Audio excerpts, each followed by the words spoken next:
When you bring your child home for the first time, you want a baby monitor you can trust. When you choose Stork, you choose technology trusted to monitor 10 million babies in hospitals every year. Stork continuously tracks your baby's pulse rate, oxygen saturation, and temperature. Visit MassimoStork.com to learn more. Stork, a revolutionary baby monitor, is born. Stork is not a medical device. Read and understand all product labeling. Massimo data on file. Moms and dads, I bet you can relate to this email. Kirk, my son is just like the kids you described in your podcast. He comes home feeling defeated after school, feeling like he isn't smart. But I got him Crunch Labs and he loves it. Building the new toy and watching Mark Rober makes him feel smart. And then he explains, talking a million miles a minute, like our kids do, all the cool science facts he's learned. It's like I get my real kid back when he's building his Crunch Labs toy. And that is exactly why I was so psyched when my niece first told me how her son loves Crunch Lab. Confession, this is the one sponsor I wanted more than any other because it's such a perfect fit for our kids. So go to crunchlabs.com/calm and you'll see why. Crunch Labs is a STEM monthly subscription build box for kids. Your kids get a really fun toy in the mail every month. And what kid doesn't love that? And then they put it together by watching a step-by-step video from former NASA engineer Mark Rober, where he teaches all the cool physics that make the toy work. Mark's passion is helping kids think like engineers. And this helps your kids develop resilience and problem-solving skills while having a ton of fun. Get your kids something they will actually love, use, and look forward to getting all throughout the coming year. Build your child's confidence now. Visit crunchlabs.com/calm and get your kids Crunch Labs today. Hello, everyone. This is Kirk Martin, founder of Celebrate Calm. And you know what? I want to dedicate this podcast to Jen the dog walker. I got this email a few weeks ago from this great mom, and she's like, I've got this strong-willed child, and everybody just thinks I'm crazy, but I'll go walk my dog, and I'll listen to your podcast, and I find myself, like, talking to myself, saying, like, yeah, you're right. I'm not crazy after all. So, Jen, if you're listening to this, you're a great mom. And all the moms out there and dads who put all their time into trying to help these kids who are so challenging, we appreciate how hard it is, and we appreciate you listening. So thank you. Anyway, wanted to go over this today, morning routine, some different ideas for morning routine. And, one of our key principles is the quickest way to change your child's behavior is to first control your own. And even with morning routine, that is so true. Tomorrow morning, the way your kids wake up is so dependent oftentimes on how you wake them up. Because listen, I promise, if you rush in tomorrow morning, guys, come on, we got to go to school. Come on, let's go, let's do all your stuff. Come on, we got to go. You may as well just go drink because it's not going to work. So I want you to kind of change your tone in the morning, and I want to run through a bunch of different ideas, and I'll try to remember to post these on our Facebook page, some of these ideas. It's Celebrate Calm.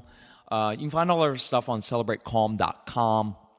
We've got all kinds of stuff there, Facebook page, all of that. So let me go through a few different ideas for you. So sometimes your kids don't want to go to school because they have a lot of anxiety. And so some of your kids have social anxiety. They have anxiety about taking tests. They have anxiety about all kinds of new experiences, and they just maybe don't like school. So one of the most powerful things you can do is have another adult at school, whether it's a teacher, an assistant principal, a school counselor, someone, give your child a job to do. So when you wake them up in the morning or before you put them to bed the prior night, and say, Miss Henderson said she really needs your help because you're really good with electronics. And she said she needs you there like 5 minutes early every morning because she really relies on you. How many of your kids love helping other people and they love feeling needed? So when you wake them up in the morning, it's not about mommy or daddy wanting them to go to school or making them go. They're motivated because they like helping other people and they feel needed. I had this bus driver. I had this kid who didn't want to go to school because every time he got on the school bus, he would hear the other kids laughing in the back of the school bus, and he thought they were laughing about him. And they weren't, but many of your kids think that. And so it's tough. So I went and talked to this bus driver, and here's what she told this kid. Listen, dude, I need your help.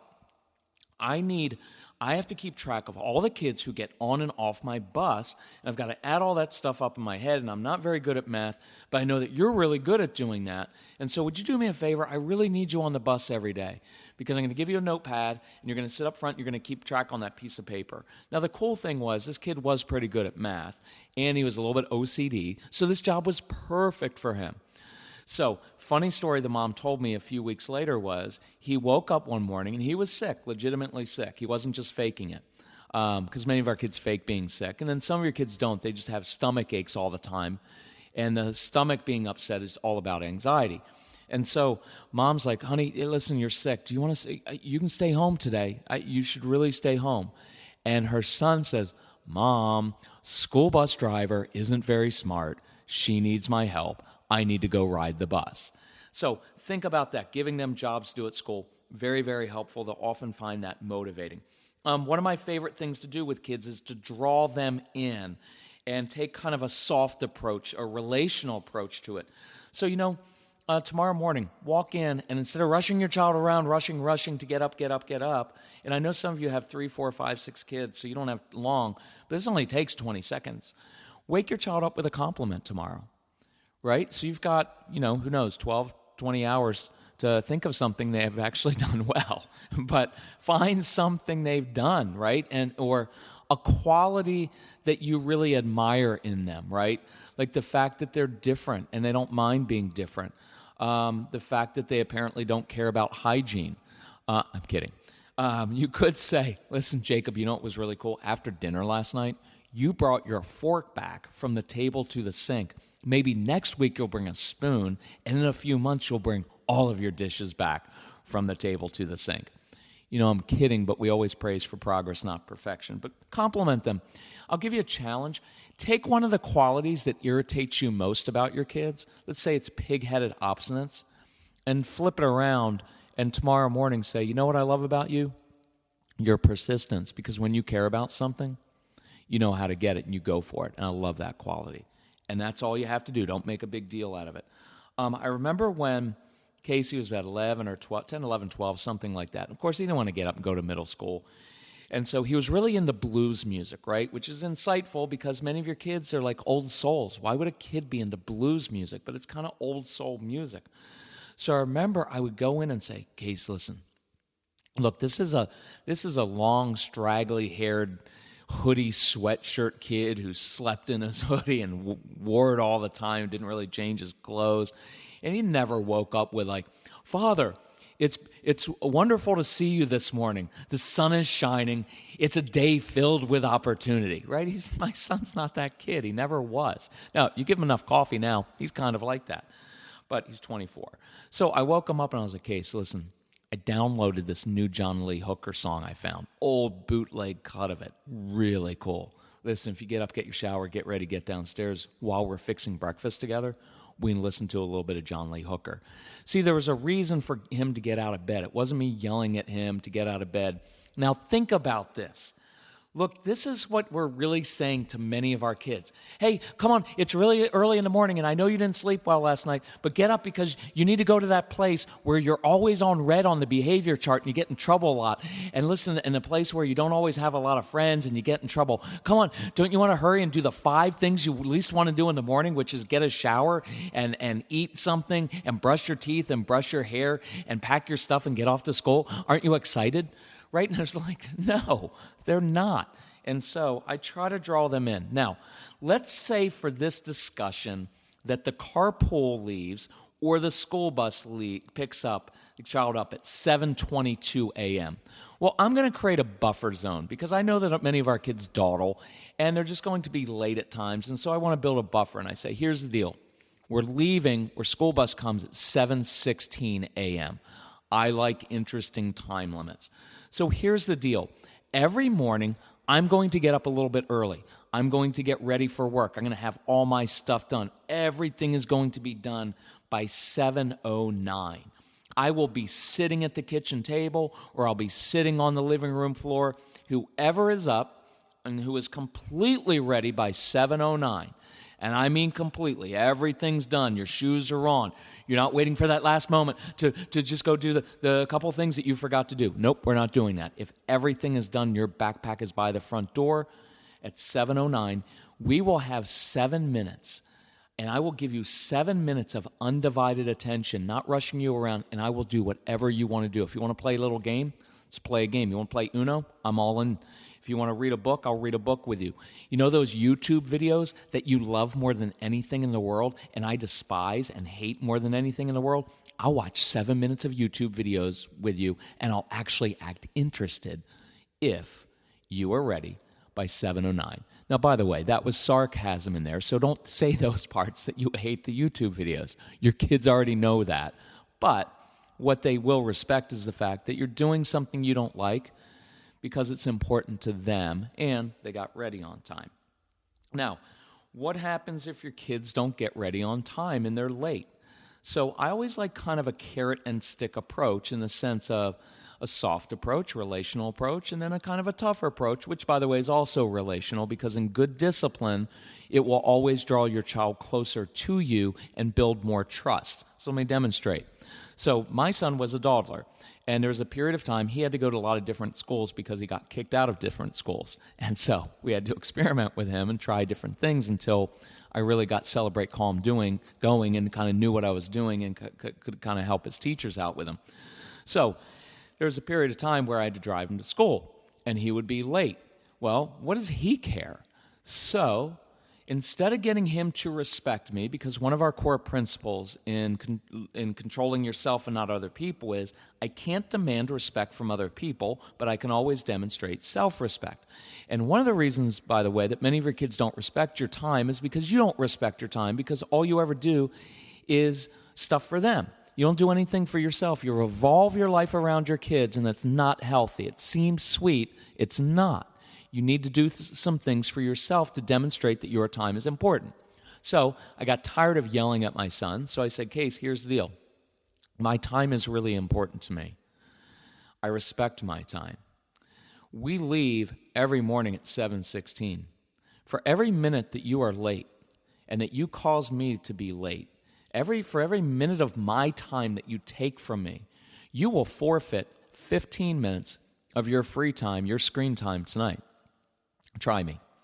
So, first morning, he gets up, comes in, gets in the car, because here's what I did. I got ready. I got myself ready. I didn't badger him. I gave him some space. I went and sat in my car, and I would always go and sit in my car. And, of course, my dad was career military, so I always like to be early, plus I have a lot of anxiety.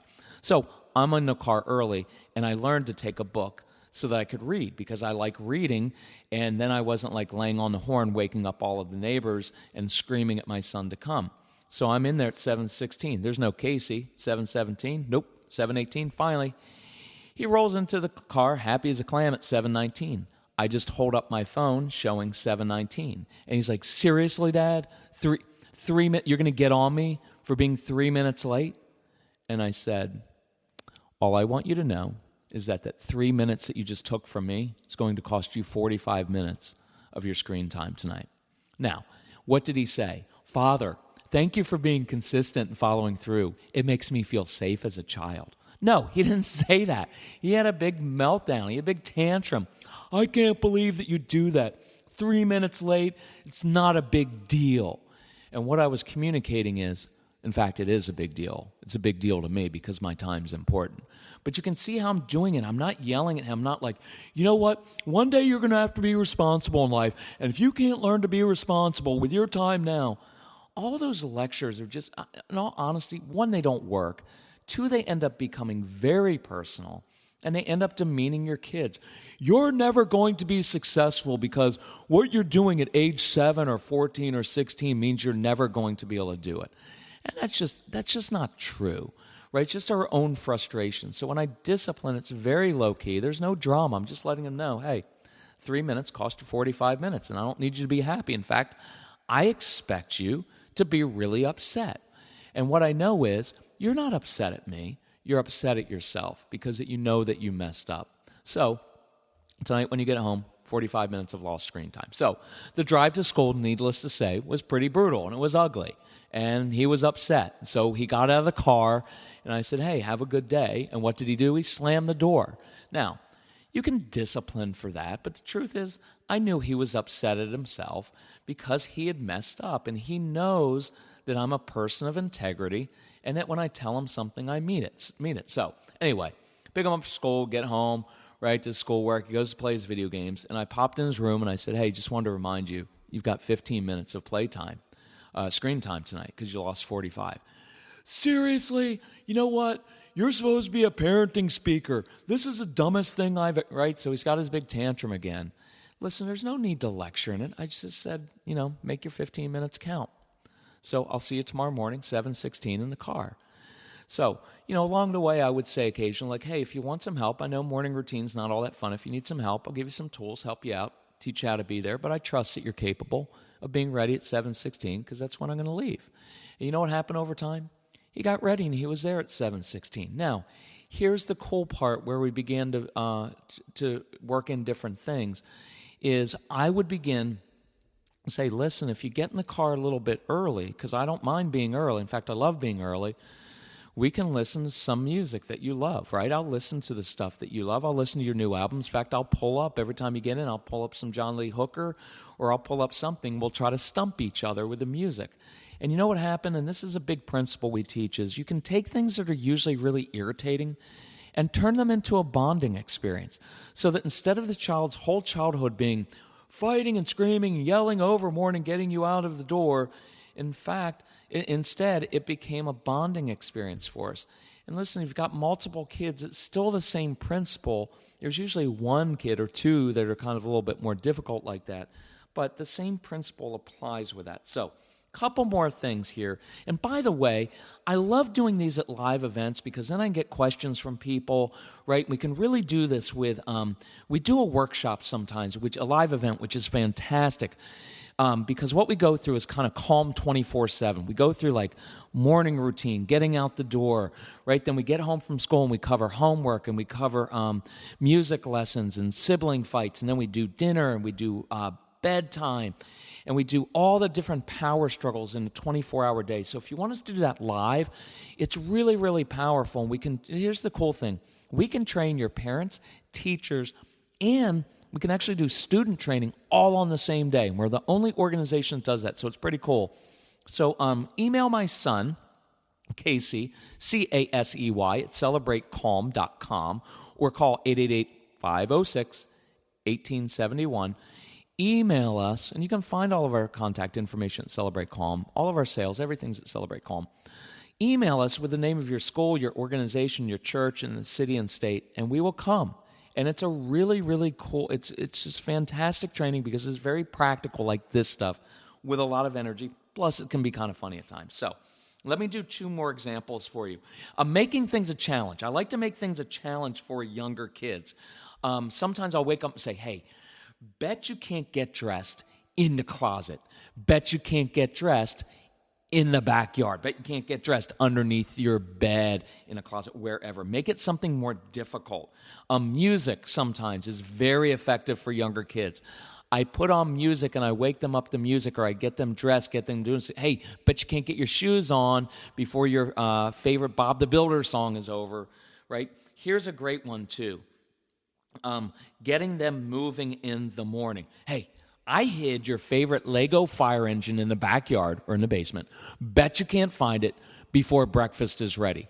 So what I've done is, instead of barking orders, I gave them a challenge, something they're good at doing. I got their brains focused on doing something very specific and concrete, something they're good at doing, finding that Lego fire engine in the backyard. I got them out of bed. They had to get dressed to go out to look for something in the backyard. Or, better yet, just throw their clothes out in the backyard and let them get dressed out there, because many of your kids would love doing that. It doesn't matter to me. By the way, let your kids eat breakfast outside. Who cares? You don't have to have every meal together. How many of you out there don't like, other people's voices in the morning, right? You don't like to hear your spouse's voice in the morning. How many of you don't like to hear it at night either? Just kidding. But Look, here's the thing. So if they eat outside, some of your kids, it'd be nice for them to have space from each other. So one eats outside while he's playing with the birds and the chipmunks, and it's peaceful, and that's fine. Nothing wrong with that. But when I get him completing his chore outside, not his chore, but his challenge of finding the treasure hunt, that's a cool thing. Now his brain's moving, and he's doing things, and it's a better way to do it. Here's a little variation. Tell your child this, hey, if you get up, you get ready by 7:09, you can hide something in the backyard or in the basement, because you may be dressed for work. Hide in the basement. I'll see if I can find it in 7 minutes that we have. See if you can stump me. Again, I'm giving them a reason to get out of bed. It's very purposeful. I've got a cool one here. It's a funny one, and very few of you will do it, but I guarantee you will get a strong-willed little boy out of bed tomorrow morning if you say this. Hey, guess where you get to eat your breakfast this morning? You're going to eat it outside, out of the dog's dish. And I'm not even going to clean the dog's dish out. Now, little boys largely are very nasty little kids, and they love anything that's gross. And I guarantee you many of your kids are going to get out, and they're going to go outside, and they'll get on all fours and sit and eat their breakfast out of the dog's dish. And by the way, you can clean it out first. But your kids will have much more street cred if they get to go to school and say, guess where I ate my oatmeal this morning? Out of the dog's dish, and my mom didn't even clean it out. And they'll be cool for about 5 seconds. Anyway, change it up. Ownership. Ownership is really cool in the morning. I like to give kids ownership, and my basic approach is this. Listen, school bus comes at 7:16. I don't care. Listen, I've got one goal for you in the morning. I don't care what you look like. I don't care what you smell like. I don't care what's in your stomach. I just want you on that school bus at 7:16. Listen, if you want to sleep in the clothes that you're going to wear to bed to school the next day, that's awesome.